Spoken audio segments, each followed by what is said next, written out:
투석은 삶을 끝내는 치료가 아니라 삶을 연장하고 또 지켜주는 치료라고. 안녕하세요. 투석 전문의 김채연 원장입니다. 오늘 금요일이죠. 이제 주말을 앞두고 우리 투석 환자분들이 집에 귀가를 하시면서 아이고 주말에 체중 많이 늘면 안 되는데 하고 가셨거든요. 오늘 이제 저희 병원에 처음 오신 투석 신한께서 투석해진 때 저한테 두 가지 질문을 하셨습니다. 대학병원에서 본인이 이제 투석을 시작을 하셨는데 투석 교육을 받을 때 건체중이라는 얘기를 들었는데 이게 뭔지 이해가 잘 안 된다. 그리고 두 번째는 본인이 이제 투석 시작한 지 얼마 되지도 않았고 아직은 소변량이 꽤 정상적으로 나오는 편인데 모든 투석 환자가 결국에는 소변이 안 나오는 상태로 되는 거냐. 그러면은 이게 투석이랑 투석 사이에 체중이 얼마씩이나 늘어도 되는 거냐 이런 질문을 하셨어요. 근데 굉장히 이게 핵심적인 질문이거든요. 그래서 오늘 마침 이제 주말을 앞둔 금요일이기도 하고요. 그래서 건체중의 의미와 또 우리 혈액투석 환자분들의 투석 간 체중 증가가 어느 정도 되면 이상적인지에 대해서 함께 살펴보도록 하겠습니다. 먼저 혈액투석 환자분들이 투석이랑 투석 사이에 왜 체중이 늘어날까요?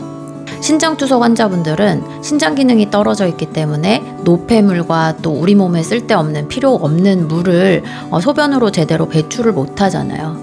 그래서 투석을 하지 않는 주말 동안에 내가 마신 물, 국물, 커피, 음료, 과일, 음식 속에 들어있는 수분 이런 것들이 이제 몸 안에 조금씩 쌓이면서 이것들이 모여서 증가한 체중을 투석 간 체중 증가라 그래요. 오늘 금요일에 이제 투석 끝나고 나서 체중을 재보셨더니 60kg으로 가셨는데 월요일에 투석 직전 체중을 측정을 해보니까 62kg이셨다면 이분은 투석 간 체중 증가가 2kg인 분이에요. 쉽게 말하면 투석 사이에 우리 몸 사이에 쌓인 수분의 양이라고 생각을 하시면 되겠습니다. 물론 이 체중 증가가 100% 물로만 이렇게 쌓이는 거는 아니긴 해요. 하지만 이제 혈액투석 환자분들의 경우에 짧은 기간 동안 그 짧은 기간이라는 게 한 2, 3일 사이 투석이랑 투석 사이 기간 동안에 체중이 증가한 거라면 이거는 갑자기 지방이나 근육이 늘어났다고 보기보다는 몸속에 수분이 쌓인 걸로 보는 게 합당하죠. 그렇기 때문에 투석 전 체중은 단순한 몸무게가 아니라 수분 상태를 보여주는 굉장히 중요한 신호입니다. 이제 오늘의 핵심 개념인 건체중에 대해서 말씀을 드리려고 하는데요. 건체중이라는 거는요, 쉽게 말해서 우리 몸에 물이 너무 많지도 않고 너무 부족하지도 않은 적절한 목표 체중 상태예요. 조금 더 자세히 말을 해보면요, 혈압이 비교적 안정적이고 숨이 차지도 않고 다리나 얼굴이 붓지도 않고 또 투석 중에 심한 저혈압이나 다리에 쥐가 나는 그런 일들이 반복되지 않는 그 환자한테 딱 맞는 체중을 얘기를 하는 겁니다. 즉 건체중은 마른 체중이 아니에요. 영어로 우리가 dry weight이라고 하기는 하는데 이게 이제 빼짝 말라가지고 그런 체중인가 그런 게 아니고 투석하고 나서 이제 딱 체중계에 올라가시잖아요. 그랬을 적에 내가 가뿐하고 혈압도 안 떨어지고 컨디션도 괜찮고 과잉 수분 상태도 아니고 내 몸에 딱 맞는 체중이 바로 건체중이에요. 아주 이상적인 상태인 거죠. 그리고 사실은 이 건체중을 결정하는 방법은 체중계 숫자 하나만 가지고 딱 보는 것만도 아니에요. 이제 건체중은 환자분들의 혈압, 부종, 호흡곤란, 투석 중에 발생하는 여러 가지 증상들, 심장 상태, 영양 상태 이런 것들을 두루두루 우리가 고려를 해서 이제 결정을 하게 되고 그렇기 때문에 환자 맞춤형 목표 체중이다라고 얘기를 할 수 있겠어요. 예를 들어서 우리가 투석 후에 목표 체중을 설정을 해놓고 오늘 투석하는 동안 그 체중까지 도달하기 위해서 수분을 제거했을 때 이제 환자분이 편안하고 또 혈압도 안정적이라면 그 체중이 바로 현재의 상태에서 환자분한테 적절한 건체중일 가능성이 있습니다. 반대로 투석 후에도 막 계속 붓고 숨도 차고 혈압도 높고 막 이게 해결이 잘 안 된다면 현재 우리가 이제 건체중이라고 설정해 놓은 그 체중이 조금 맞지 않는다고 생각을 할 수가 있는 거죠. 그러니까는 건체중이 높게 잡혀 있기 때문에 건체중을 조금 내려서 우리가 몸에 있는 물을 더 빼야 되는 상황인 거예요.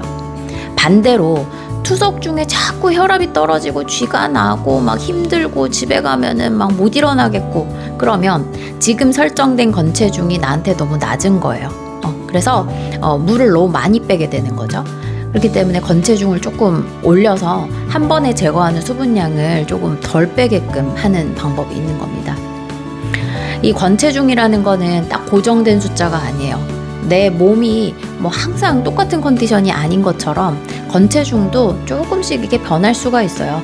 우리가 살도 찌고 또 음식을 먹는 것도 메뉴도 항상 다른 것처럼 건체중도 내 컨디션에 따라서 오를 때도 있고 뭐 내릴 때도 있고 그런 거죠.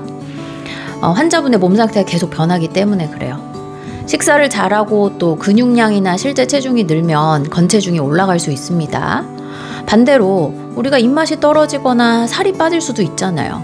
또 입원을 했다든지 내가 감기가 아주 심하게 걸렸다든지 수술을 했다든지 영양 저하가 생기면 건체중이 낮아질 수도 있는 거예요. 또 체중은 비슷한데 다리가 붓고 숨이 차고 또 막 혈압이 계속 높다면 몸 안에 과도한 수분이 이제 쌓여 있을 가능성도 있습니다. 그래서 건체중은 기계에 입력된 숫자 하나 그걸로 딱 끝나는 게 아니라 우리가 계속해서 매 투석시마다 정기적으로 평가하고 또 필요하면 조정을 해 나가야 되는 거예요. 환자분 입장에서는 제 건체중이 얼마인가요? 이것도 중요하지만 최근에 제 몸 컨디션을 전반적으로 봤을 때 현재 설정된 건체중이 적절한가요? 라는 것을 이제 주치의 선생님이랑 상의하시는 게 더 중요하다고 말씀드릴 수 있겠습니다. 그렇다면 이제 가장 중요한 질문 중에 하나인데요.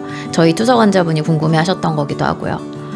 혈액투석 환자가 투석과 투석 사이에 늘을 수 있는 투석 간 체중 증가는 얼마가 이상적일까요?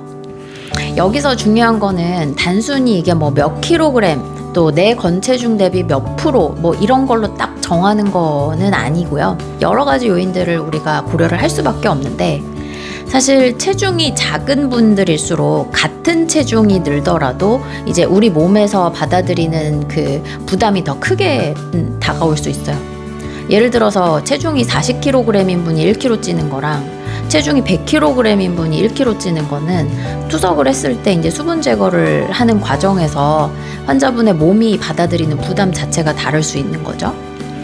그렇기 때문에 혈액투석 환자의 투석간 체중 증가는 일반적으로 건체중의 약 4에서 4.5% 이내를 넘지 않도록 관리하는 것이 좋다 이렇게 되어 있고요. 계산이 뭐 이렇게 어렵진 않아요. 건체중의 0.04를 곱하면 4%, 그다음에 건체중의 0.045를 곱하면 4.5%잖아요. 예를 들어서 이제 건체중이 50kg이다. 그럼 50 곱하기 0.04 그럼 2kg니까 그리고 또 50 곱하기 0.045 그러면은 2.25kg이니까요. 이 50kg 건체중을 갖는 환자분은 투석간 체중 증가가 대략 2에서 2.2kg 정도. 그 정도 들어오시면 되겠죠. 건체중이 60kg인 분을 또 예로 들어볼게요. 60 곱하기 0.04는 2.4kg, 60 곱하기 0.045는 2.7kg. 그러니까 이분은 60kg이 건체중인 분은 투석간 체중 증가가 한 2.4에서 2.7kg 정도 늘어오시면 이상적이다. 70kg 다시 해볼까요? 70 곱하기 0.04 그러면 2.8kg이죠. 그리고 70 곱하기 0.045 그러면 3.15kg이요. 그러니까 투석간 체중 증가가 건체중 70kg인 분은 2.8에서 한 3.1kg 정도 되면 되겠다. 아시겠죠? 이렇게 본인의 건체중에 따라서 적절한 투석간 체중 증가의 범위가 달라질 수 있다. 라는 거고 그렇기 때문에 남들이 뭐 투석간 체중 증가가 몇 킬로라더라 저 사람은 몇 킬로 늘어온다더라 이게 중요한 게 아니에요.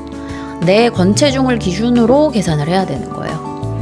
그리고 또 이제 투석간 체중 증가가 4에서 4.5% 정도를 넘지 말아라 라는 기준이 또 하나가 있고 그리고 또 하나 환자분들이 더 쉽게 기억하실 수 있는 기준도 또 있어요. 투석간 체중 증가가 이제 4에서 4.5% 정도라는 거는 뭐 이제 이해가 됐다. 그럼 뭐 맨날 이제 우리가 투석간이면은 한 2, 3일 정도 사이를 두고 하는 건데, 그러면 하루에 몇 킬로 정도 이상 늘면 안 되냐라고 물으신다면 웬만하면 1kg 넘지 말라고 말씀을 드립니다. 예를 들어서 투석과 다음 투석 사이의 간격이 짧은 날에는 그 기간에 맞게 체중 증가를 관리를 해야 되겠고, 오늘 금요일처럼 이제 그 주말이 껴서 투석 간격이 길어지는 경우에는 체중이 더 많이 누적이 되니까 더 늘기가 쉽잖아요. 그렇기 때문에 수분이랑 염분 조절에 더욱 신경을 쓰셔야겠죠.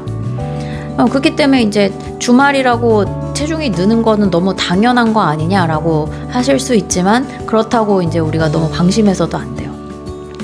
하루에 1kg 이내라는 기준을 생각을 해보면 이제 전체 우리가 투석간 체중 증가량을 또 고려를 할 때 4에서 4.5%가 넘지 말아야 된다라는 기준과, 우리가 이제 계속해서 그 두 가지를 동시에 고려를 하면서 체중 증가량을 이제 계산을 하셔야 되는 거예요. 체중이 늘면 왜 위험할까요? 투석간 체중 증가가 계속 되게 되면 우리가 이제 투석을 하고 가셨는데 다음 투석 때 많이 체중이 늘어오셨어요. 그만큼 몸에 물이 많이 쌓였다는 거니까 다음번에 이제 월요일날 투석하실 적에 더 많은 물을 한꺼번에 제거를 해야 되겠죠. 그러면은 이제 한꺼번에 투석을 할 때 제거해야 되는 수분량이 많아지면 심장에도 부담이 생기고, 또 결과적으로 혈압이 떨어지고 또 어지럽거나 다리에 쥐나고 식은땀 나고 막 그럴 수 있는 거예요. 심한 경우에는 혈압이 너무 떨어지고 컨디션이 나빠지니까 투석 자체를 끝까지 하기가 어려운 경우도 있고, 그리고 수분이 몸에 너무 많이 쌓이면 혈압이 올라갑니다. 그리고 심장 입장에서는 더 많은 혈액량을 감당을 해야 되기 때문에 굉장히 부담스러운 거예요. 특히 심부전을 갖고 있는 심장 기능이 약한 투석 환자분들은 이러한 체액 저류나 체액 과다 상태가 심장 기능에 굉장히 큰 부담으로 다가오죠. 숨이 차거나 누우면 답답하거나 다리가 붓거나 혈압이 계속해서 높게 나오는 증상이 있다면 내 몸에 수분이 과하게 쌓여 있는 게 아닌지 확인이 필요합니다. 또 투석간 체중 증가는 단순히 숫자의 문제가 아니라고 했죠. 혈압, 심장 부담, 투석 중에 또 이제 경련이나 쥐가 나는 거, 호흡 곤란 이런 것과 연관이 되는 굉장히 중요한 건강 지표라고 할 수 있어요. 생각보다 많은 분들이 또 궁금해 하시는 게, 선생님, 제가 물을 별로 안 마시거든요. 근데 저 왜 이렇게 체중이 많이 불까요? 이렇게 궁금해 하시는 경우도 있어요. 근데 알고 보니까 이분이 커피를 매 끼마다 한 컵씩 드시더라고요. 그 커피가 수분으로 거의 이루어져 있잖아요. 그러니까는 이제 수분량이 그만큼 많이 우리 몸에 들어오면 당연히 체중 증가가 많이 되는 겁니다. 그리고 국물 음식 마찬가지고요. 그리고 또 지난번에 제가 투석 환자한테서 체중 증가에 굉장히 크리티컬한 영향을 미치는 게 바로 염분 나트륨이라고 했잖아요. 짜게 먹으면 갈증이 나고, 갈증이 나면 물을 먹고, 계속해서 이게 악순환에 빠지는 거기 때문에 수분 관리는 딱 물만 가지고 얘기하는 게 아니고 다양한 수분이 들어간 음식, 그 다음에 나트륨이 들어간 음식들, 이런 것들을 두루 관리를 해야 되는 문제라는 거죠. 그래서 국물 자체도 줄이고, 짜게 먹지 마시고, 장아찌나 젓갈, 김치 이런 가공식품도 좀 줄이시고, 이러한 노력들이 반드시 함께 이루어져야 합니다. 결국 혈액투석 환자분들에게 수분 관리를 한다, 체중 관리를 한다, 이거는 내가 물만 안 마시겠다, 이게 아니에요. 국물 많이 드시고 커피 많이 드시고 이거 다 물 많이 먹는 겁니다. 그리고 짜게 드시는 것도 궁극적으로는 이제 수분을 끌어당기고 수분 저류를 유발하는 거기 때문에 너무 짜게 드시는 것도 그렇게 좋지는 않아요. 이제 집에서 우리 투석 환자분들이 확인을 해보시면 좋은 여러 가지 이제 사인들이 있는데, 첫 번째, 투석 전 체중이 반복적으로 많이 증가하시는지, 두 번째, 투석 전 혈압이 굉장히 높게 나온다면 이것도 이제 건체중이 좀 나한테 맞지 않을 수가 있어요. 세 번째, 다리나 얼굴이 잘 붓는지, 또 네 번째, 누웠을 때 숨이 차거나 또 밤에 또 숨이 답답한지, 다섯 번째, 투석 중에 자꾸 혈압이 떨어지거나 또 다리에 쥐가 나는지, 여섯 번째, 투석하고 집에 가려고 하는데 아니면 집에 갔는데 너무 힘들어가지고 못 일어나겠는지, 이런 여러 가지 증상들이 자꾸 반복된다면 이게 단순히 내가 물을 덜 먹어야겠다라고 이제 끝낼 문제가 아닐 수 있습니다. 실제 현재의 건체중이 나한테 맞지 않을 가능성이 있고 수분 제거량이 맞지 않을 가능성이 있는 거예요. 그리고 심장 상태나 아니면 혈압 조절이 괜찮은지를 반드시 투석 주치의 선생님이랑 상의를 하셔야 하는 상태입니다. 오늘 내용을 실제로 적용을 하시려면 본인의 건체중을 일단 잘 알고 계셔야 하고요. 이 건체중을 기준으로 나는 투석간 체중 증가가 어쨌든 4에서 4.5% 이상 넘지 않게끔 해야 되겠다라는 거를 일단 알고 계셔야 돼요. 계산 방법은 건체중의 4%면은 곱하기 내 건체중 곱하기 0.04, 4.5%면은 내 건체중 곱하기 0.045 해야 된다는 거 아시겠고, 이 범위를 넘지 않도록 투석간 체중 증가를 관리하는 게 좋습니다. 물론 이 기준은 일반적인 기준이기 때문에 소변량이 아직 어느 정도 그래도 남아있는 분이라든지 심장 기능이 약한 분, 또 혈압이 불안정한 분, 고령의 환자, 영양 상태가 좋지 않은 분, 이런 분들은 각각 이제 환자분들마다 개별적으로 건체중을 조절하는 기준이 달라질 수 있긴 해요. 그래도 가장 중요한 것은 본인의 건체중과 또 투석간 체중 증가에 허용 가능한 범위를 담당 주치의 선생님이랑 상의하시는 게 가장 중요하겠습니다. 오늘 내용이 도움되셨다면 구독, 좋아요 부탁드리고요. 다음 시간에 더욱 유익한 내용으로 함께 찾아뵙겠습니다. 감사합니다.